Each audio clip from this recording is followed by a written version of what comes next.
Hello friends, good evening. कैसे हैं आप सब? आशा करते हैं आप सब अच्छे होंगे। फ्रेंड्स, जैसा कि आप जानते हैं कि हम सब पढ़े हैं एनसीईआरटी क्लास 9th। आज हम 5वां चैप्टर पढ़ेंगे। तो इस चैप्टर का नाम है प्राकृतिक वनस्पति तथा वन्य जीव प्राणी। तो चलिए शुरू करते हैं।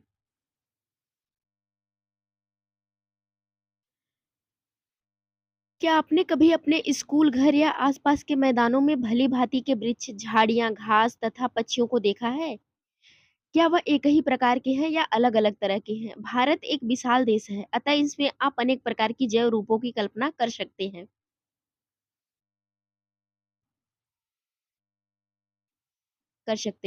हमारा देश भारत विश्व के मुख्य 12 जैव विविधता वाले देशों में से एक है। लगभग 47,000 विभिन्न जातियों के पौधे पाए जाने के कारण यह देश विश्व में 10वें स्थान पर और एशिया के देशों में चौथे स्थान पर है। भारत में लगभग 15,000 फूलों के पौधे हैं, जो कि विश्व में फूलों के पौधों का 6% है। इस देश में बहुत से बिना फूलों के पौधे हैं, जैसे कि फर्न, शैवाल, एल्गी तथा कवक, फंजाई भी पाए जाते हैं। भारत में लगभग 90,000 जातियों के जानवर तथा विभिन्न प्रकार की मछलियाँ ताजे तथा समुद्री पानी की पाई जाती हैं। प्रा, प्राकृतिक वनस्पति का अर्थ है कि वनस्पति का वह भाग जो कि मनुष्य की सहायता के बिना अपने आप पैदा होता है, यानी जिसमें मनुष्य की सहायता की जरूरत नहीं होती है।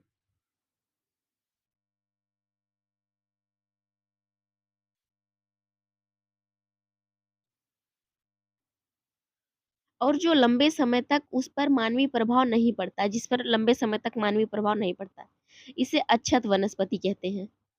अतः विभिन्न प्रकार की कृषि कृत फसलें, फल, बागान, वनस्पति का भाग तो है, परंतु प्राकृतिक वनस्पति नहीं है। यहाँ पे है कि क्या आप जानते हैं, वह वनस्पति जो कि मूल रूप से भारतीय है उसे देशज कहते हैं, लेकिन जो पौधे भारत के बाहर से आए हैं उन्हें विदेशज पौधे कहते हैं।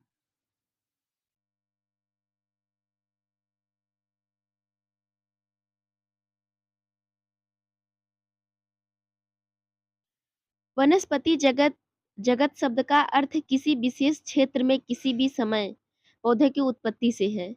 इस तरह प्राणी जगत जानवरों के विषय में बतलाता है। वनस्पति के प्रकार। हमारे देश में निम्न प्रकार की प्राकृतिक वनस्पति पाई जाती है। जैसा है कि उष्णकटिबंधीय सदाबहार वन, उष्णकटिबंधीय पर्णपाती वन, उष्णकटिबंधीय कटीले वन तथा झाड़ियाँ, पर्वतीय वन, मैंग्रोव वन। ये वनस्पति के प्रकार हैं।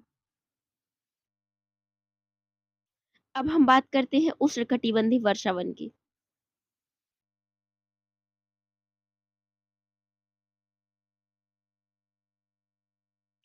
उष्णकटिबंधीय वर्षावन, ये वन पश्चिमी घाटों के अधिक वर्षा वाले क्षेत्रों जैसे लक्षद्वीप, अंडमान और निकोबार द्वीप समूह के असम के ऊपरी भागों तथा तमिलनाडु के तट तक सीमित है।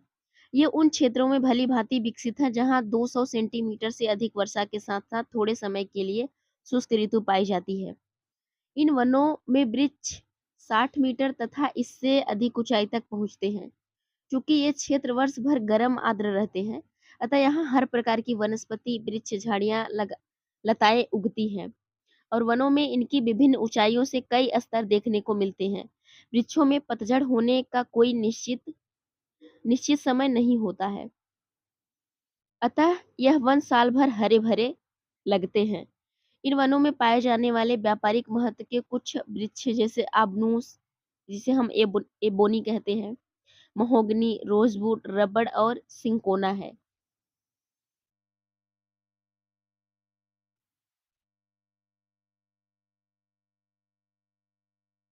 यहाँ पे एक मैप दिया गया है। यहाँ पे जैसे उष्णकटिबंधीय सदाबहार वन किस क्षेत्र में पाए जाते हैं, उष्णकटिबंधीय पर्णपाती वन, पर्वतीय वन, मैंग्रोव, उष्णकटिबंधीय कटीले वन। तो चलिए देख लेते हैं। जो ग्रीन वाला पोर्शन है, जैसे ग्रीन कलर है जितने पोर्शन में, वह उष्णकटिबंधीय सदाबहार वन है। तो देखिए किधर किधर है, किस क्षेत्र में। यहाँ पे देखिए ये पूर्वी भाग में, ये पूरा उष्णकटिबंधीय सदाबहार वन है, यानी यहाँ के जो वनस्पतियां हैं साल भर हरी भरी रहती हैं और यहाँ पे पश्चिमी तट और पूर्वी तट दोनों पर भी पाई जाती हैं। यहाँ पे देखिए, ये तमिलनाडु का तट है, यहाँ पे फिर पश्चिमी तट, यहाँ पे उष्णकटिबंधीय सदाबहार वन पाए जाते हैं। अब देखते हैं उष्णकटिबंधीय पर्णपाती। तो एक अत्यधिक मात्रा में पर्णपाती वन पाए जाते हैं। ये देखिए पूरा पोर्शन। अब देखिए कि उष्णकटिबंधीय पर्णपाती वन किस क्षेत्र में पाए जाते हैं। तो ये जो पूरा एरिया है, ये सब उष्णकटिबंधीय पर्णपाती वन इस क्षेत्र में पाए जाते हैं। ये सब। अब आगे देखते हैं पर्वतीय वन। पर्वतीय वन तो आप जानते ही होंगे कि पर्वतीय क्षेत्र में पाए जाएंगे। ये जैसे जम्मू कश्मीर, लद्दाख, ये पूरा पोर्शन यहाँ पे देखिए, ये पर्वतीय वन पाए जाते हैं। इनकी विशेषताओं के बारे में हम पढ़ेंगे अभी आगे। मैंग्रोव, ये देखिए, ये है मैंग्रोव, ये सब मैंग्रोव वन है।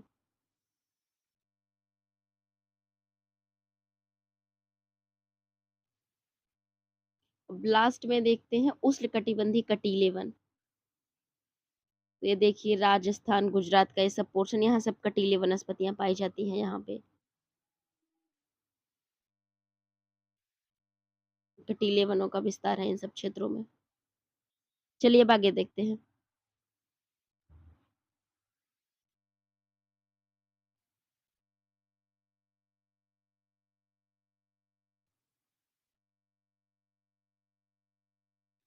इन वनों में सामान्य रूप से पाए जाने वाले जानवर जैसे हाथी, बंदर, लैमूर और हिरण है। एक सींग वाले गैंडे असम और पश्चिमी बंगाल के दलदली क्षेत्र में मिलते हैं। इसके अतिरिक्त इन जंगलों में कई प्रकार के पक्षी जैसे चमगादड़, कई रेंगने वाले जीव भी पाए जाते हैं। अभी हम जो वनस्पति का पहला प्रकार है उसके बारे में पढ़ रहे हैं। अब देखते हैं उष्णकटिबंधीय पर्णपाती वन। यहाँ पे देखिए, ये उष्णकटिबंधीय सदाबहार वन है। चित्र के माध्यम से देखिए, यहाँ पे दिखाया गया है उष्णकटिबंधीय सदाबहार वन। तो यहाँ पे देखिए कुछ वृक्ष जो है 1.5 मीटर, फिर यहाँ पे झाड़ी, फिर यहाँ पे 5 मीटर, फिर नवीन वृक्ष 20 मीटर, कुछ है यहाँ पे बितान परत है, यहाँ पे फिर कुछ वृक्ष 40 मीटर, निर्गत परत यहाँ पे, अधिकतम ऊंचाई 60 मीटर तक के वृक्ष पाए जाते हैं उष्णकटिबंधीय सदाबहारी वन। चलिए आगे देखते हैं उष्णकटिबंधीय पर्णपाती वन।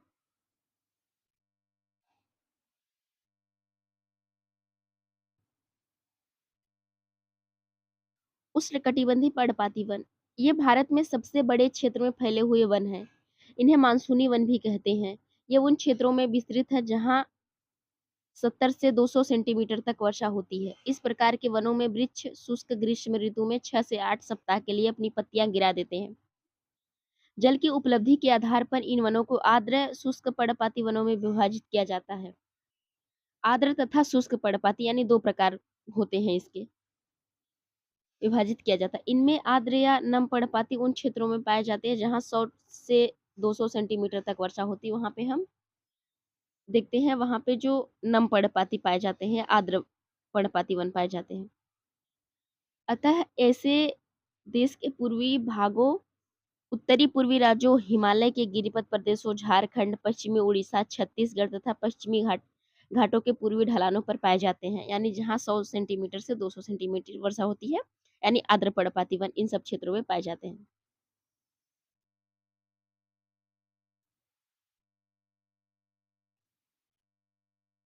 सागौन इन वनों की सबसे प्रमुख प्रजाति है।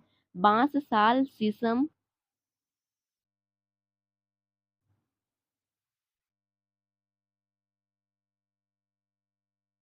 शीशम, चंदन, रबैर, कुसुम, अर्जुन, सहतूत के वृक्ष व्यापारिक महत्व वाली प्रजातियां हैं।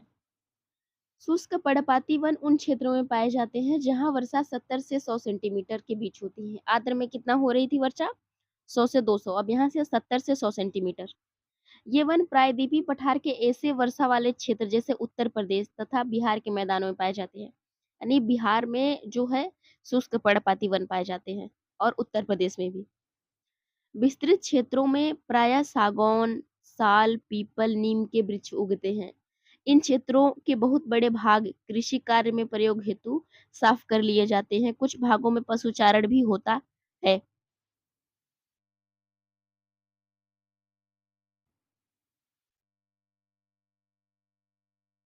इन जंगलों में पाए जाने वाले जानवर प्रायः सिंह, शेर, सूअर, हिरण, हाथी हैं। विविध प्रकार के पक्षी, छिपकली, सांप और कछुए भी यहाँ पाए जाते हैं। अब देखते हैं कटीले वन तथा झाड़ियाँ। कटीले वन तथा झाड़ियाँ झाड़ियाँ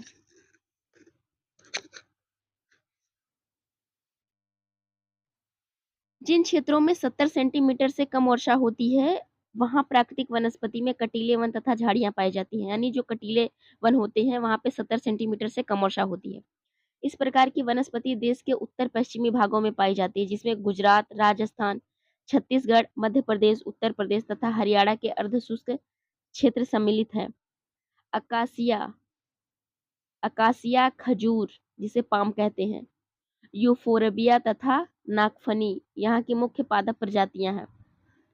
इन वनों के वृक्ष बिखरे हुए होते हैं। इनकी जड़ें लंबी तथा जल की तलाश चारों ओर फैली होती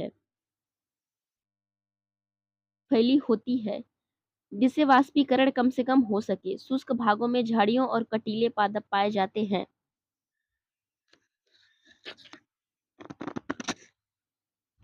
कटीले पादप पाए जाते हैं।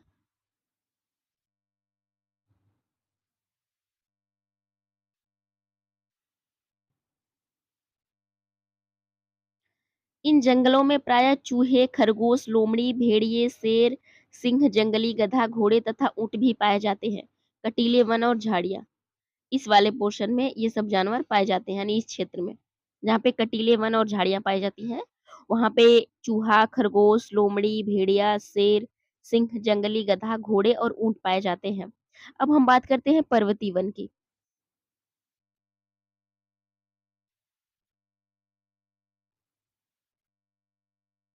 पर्वतीय वन पर्वतीय क्षेत्रों में तापमान की कमी तथा ऊंचाई के साथ साथ प्राकृतिक वनस्पति में भी अंतर दिखाई देता है। वनस्पति में जिस प्रकार का अंतर हम उष्णकटिबंधीय प्रदेशों से टुंड्रा की ओर देखते हैं, उसी प्रकार का अंतर पर्वतीय भागों में ऊंचाई के साथ साथ देखने को मिलता है। 1000 से 2000 मीटर तक की ऊंचाई वाले क्षेत्रों में आर्द्र शीतोष्ण कटिबंधीय वन पाए जाते हैं। यानी जहाँ जो वृक्ष होते हैं, पर्वतीय भागों की ऊंचाई और वृक्षों की ऊंचाई जो होती है 1000 से 2000 मीटर तक की होती है। इनमें चौड़ी पत्ते वाले ओक, चेस्टनट जैसे वृक्षों की प्रधानता होती है। 1500 से 3000 मीटर की ऊंचाई के बीच वृक्ष शंकुधारी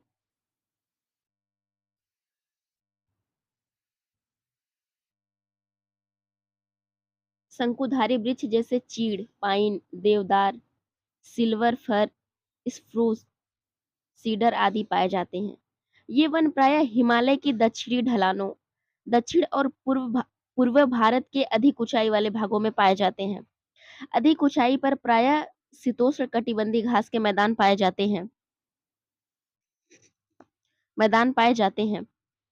प्रायः प्रायः 3600 मीटर से अधिक ऊंचाई पर समशीतोष्ण वनों तथा घास के मैदानों का स्थान अल्पाइन वनस्पति ले लेती है। सिल्वर फर, जूनिपर, पाइन व बर्च इन वनों के मुख्य वृक्ष हैं। जैसे जैसे हिम रेखा के निकट पहुंचते हैं, इन वृक्षों के आकार छोटे होते जाते हैं। अंततः झाड़ियों के रूप के बाद ये अल्पाइन घास के मैदानों में विलीन हो जाते हैं। इसका उपयोग गुज्जर तथा बकरवाल जैसी घुमक्कड़ जातियों द्वारा पशुचारण के लिए किया जाता है।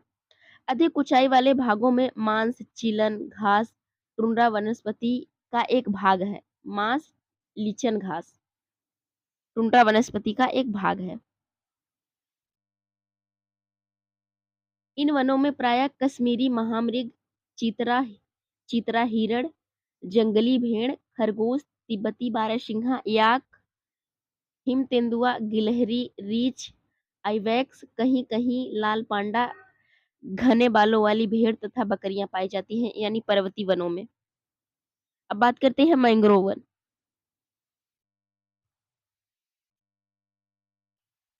मैंग्रोव यह वनस्पति तटवर्ती क्षेत्रों में जहाँ ज्वार-भाटा आते जाते हैं, सबसे महत्वपूर्ण वनस्पति है। मिट्टी और बालू इन तटों पर एकत्रित हो जाती है। घने मैंग्रोव एक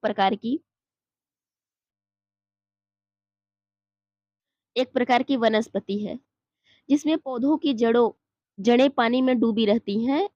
गंगा, ब्रह्मपुत्र, महानदी, गोदावरी, कृष्णा तथा कावेरी नदियों के डेल्टा डेल्टा भाग में इन वनस्पति मतलब यह वनस्पति मिलती है। यानी जो मैंग्रोव वन होता है, गंगा, ब्रह्मपुत्र, महानदी, गोदावरी, कृष्णा, कावेरी नदियों के तट पर मिलता है mangrove one. Ganga Brahmaputra delta में सुंदरी वृक्ष पाए जाते हैं, जिनसे मजबूत लकड़ी प्राप्त होती है। यहीं पे सुंदर इसी के नाम से सुंदरी वृक्ष के नाम से वहाँ पे सुंदरवन डेल्टा का नाम पड़ा था। होती है। नारियल, ताड़, केवड़ा एवं एंगार के वृक्ष भी भागों में पाए जाते हैं। इस क्षेत्र का रॉयल बंगाल टाइगर प्रसिद्ध जानवर है। इसके अतिरिक्त कछुए, मगरमच्छ, घड़ियाल एवं कई प्रकार के सांप भी इन जंगलों में मिलते हैं।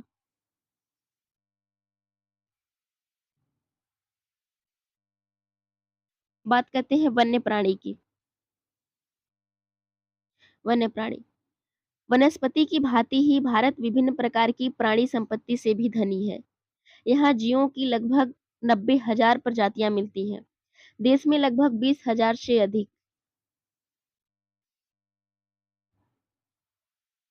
अधिक पक्षियों की प्रजातियां पाई जाती हैं। यह कुल विश्व का 13% है। यहाँ मछलियों की 2,546 प्रजातियां हैं, जो विश्व की लगभग 12% है।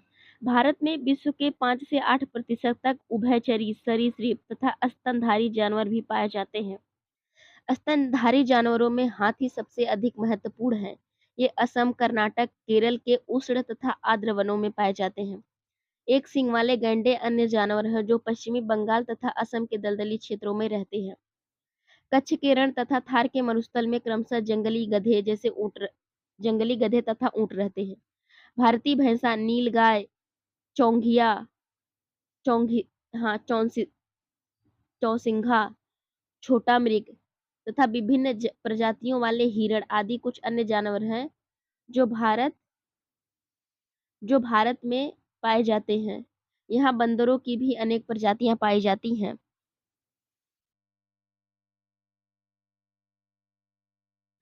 भारत जीव सुरक्षा अधिनियम सन 1972 में लागू किया गया था। क्या आप जानते हैं? यहाँ पे औषधि पादप देख लेते हैं कौन कौन से औषधि पादप हैं। ये इंपॉर्टेंट है, इसको पढ़ लेते हैं।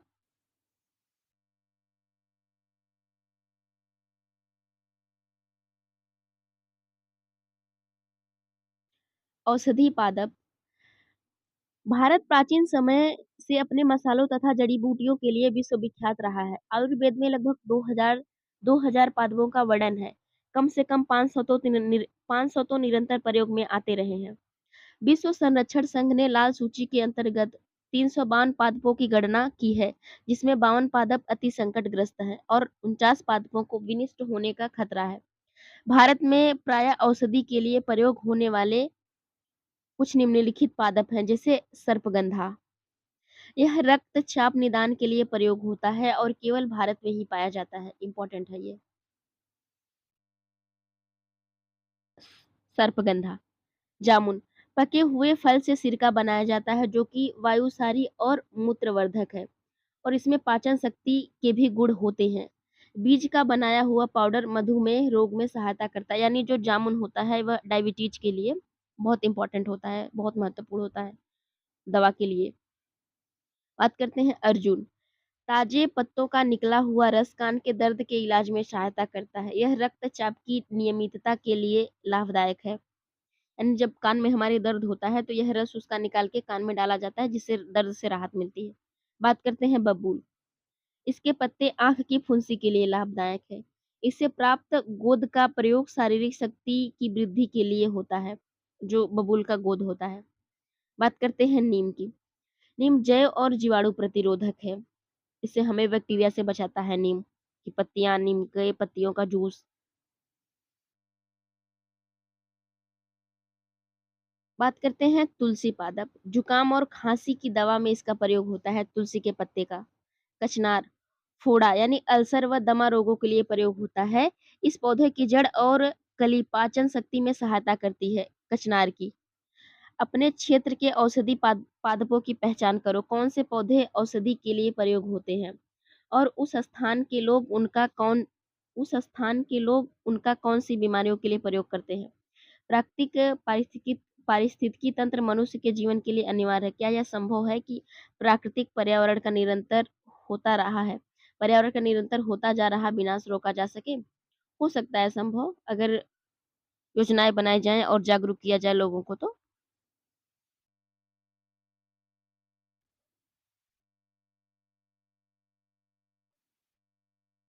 अब आगे देखते हैं। भारत विश्व का एक अकेला देश है जहां शेर तथा बाघ दोनों पाए जाते हैं।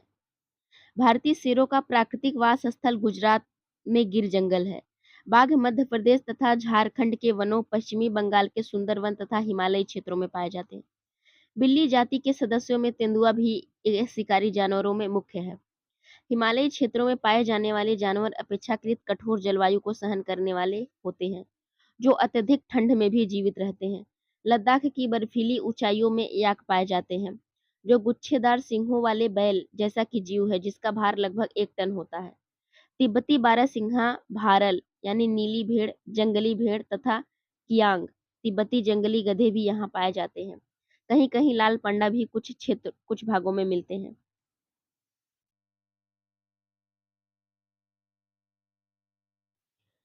भारत में अनेक रंग-बिरंगे पक्षी पाए जाते हैं। मोर, बतख, तोता, मैना, सारस तथा कबूतर कुछ पक्षी प्रजातियां हैं जो देश के वनों तथा आर्द्र क्षेत्रों में रहती हैं। हमने अपनी फसलें जैव विविध पर्यावरण से चुनी है, यानी खाने योग्य पौधों के नीचे से हमने बहुत से औषधि पादपों का प्रयोग कर उनका चुनाव किया है। दूध देने वाले पशु भी प्रकृति द्वारा दिए गए बहुत सारे जानवरों से चुने गए हैं। जानवर हमें बोझा ढोने, कृषि कार्य, यातायात के साधन के रूप में मदद करते हैं।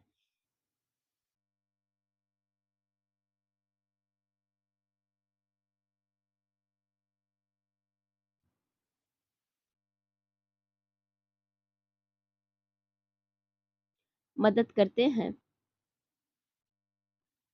इनसे मांस एवं अंडे भी प्राप्त होते हैं।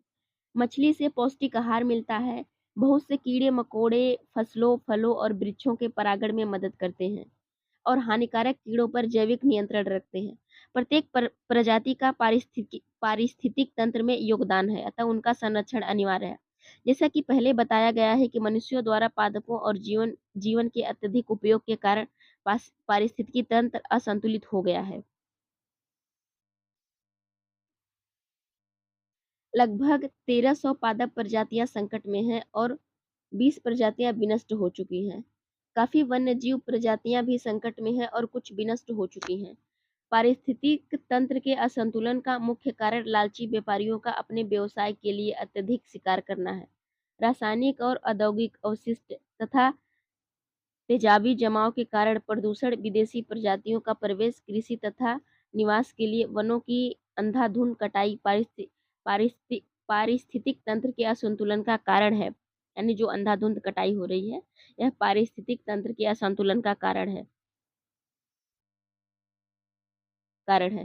अपने देश की पादप और जीव संपत्ति की सुरक्षा के लिए सरकार ने कई कदम उठाए। जैसे देश में 18 जीव मंडल नीचे हैं, यानी आरक्षित क्षेत्र हैं, जिसे हम बायो रिजर्व क्षेत्र कहते हैं। इनमें से 12 सुंदर वन, नंदा देवी, मन्नार की खाड़ी, नीलगिरी, नोक्रेक, ग्रेट निकोबार, सिंपलीपाल, पंचमढ़ी, अचन कमर, अमरकंटक, अगस्त्यमलाई, कंचनजंगा, पन्ना की गणना विश्व के जीव मंडल नीचे में की गई है। अब आगे देखते हैं। यहाँ पे वन्य जीव प्राणी मतलब कहाँ कहाँ पे पाए जाते हैं, यहाँ पे दिया गया है तो हम देख लेते हैं। यहाँ पे जो रेड कलर से है, वन्य जीव प्राणी उभयवन है, यानी यहाँ पे पाए जाते हैं। तो कहाँ कहाँ पे हो गया, जैसे यहाँ पे हो गया पेरियार, मुड्डू मलाई, देखते हैं अटूनगरम, पोचेरम, कवाल, इन सब क्षेत्रों में वन्य जीव प्राणी अभयवन पाए जाते हैं। जैसे यहाँ पे Chandaka,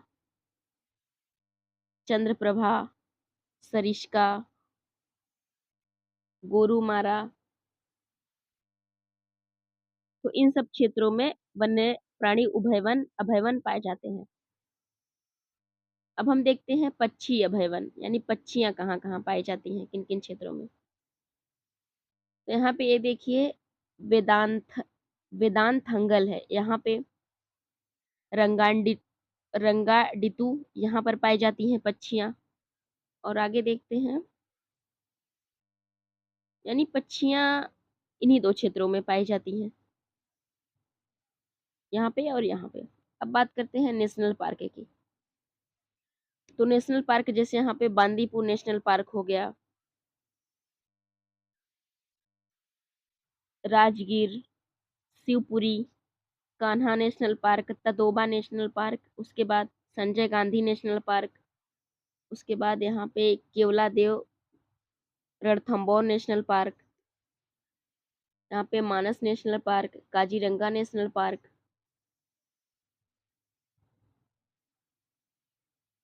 Dudhwa national park, Corbett national park, Rajaji national park, Dachigam national park, यह सब नेशनल पार्क हैं।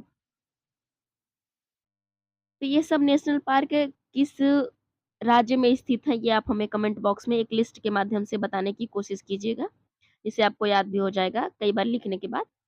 तो ये ज़रूर हमें बताइएगा कि ये सब नेशनल पार्क किस राज्य में पाए जाते हैं, किन-किन राज्यों में। चलिए अब आगे देखते हैं।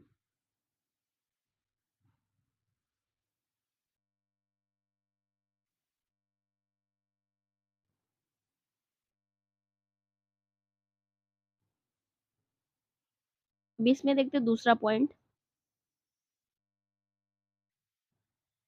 सन 1992 से सरकार द्वारा पादप उद्यानों को वित्तीय तथा तकनीकी सहायता देने की योजना बनाई गई है 1992 से।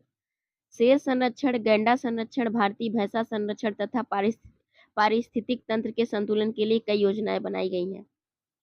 और 103 नेशनल पार्क, 535 वन्यजीव प्राणी अभयवन और कई चिड़ियाघर राष्ट्र की पादप और जीव संपत्ति की रक्षा के लिए बनाए गए हैं। अब हम सभी को अपनी अतिजीविता के लिए प्राकृतिक पारिस्थितिक तंत्र के महत्व को समझना चाहिए। यह तब संभव जब प्राकृतिक पर्यावरण का अंधविश्वास तत्काल समाप्त कर दिया जाए। यहाँ पे 18 जो जीव मंडल नीचे हैं आरक्षित क्षेत्र यहाँ पे दिखाया गया है, जैसे सुंदरवन, मन्नार की खाड़ी, नीलगिरी, नंदा देवी, नोकरेक, ग्रेट निकोबार, मानस, सिंपलीपाल, दिहांग, दिबांग और सॉरी डिब्रू सिखोवा, अगस्त्यमलाई, कंचनजंगा, पंचमढ़ी,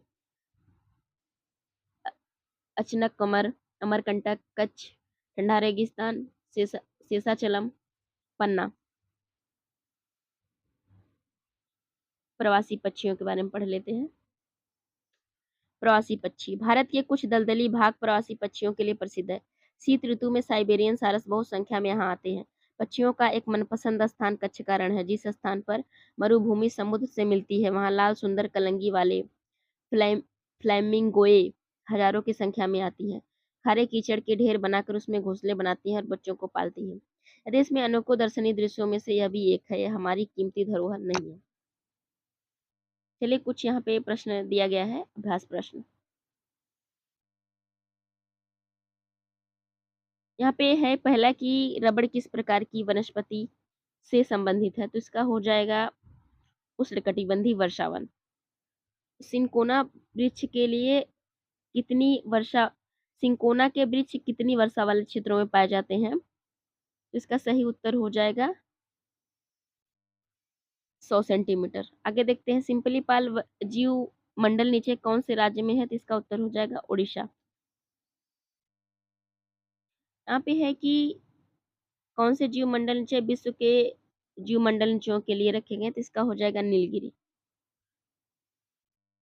यहाँ पे कुछ छोटे छोटे प्रश्न दिया गया है, इसको आप पैराग्राफ पढ़ के इसको अच्छे से कर लीजिएगा। तो फ्रेंड्स आज के लिए इतना ही, अब मिलते हैं अगली क्लास में। तो फ्रेंड्स अगर आपको हमारा सेशन पसंद आ रहा है तो हमारे चैनल को सब्सक्राइब कर दीजिए और हमें कमेंट बॉक्स में ज़रूर बताएं और अपने दोस्तों को भी शेयर करें। Thank you so much.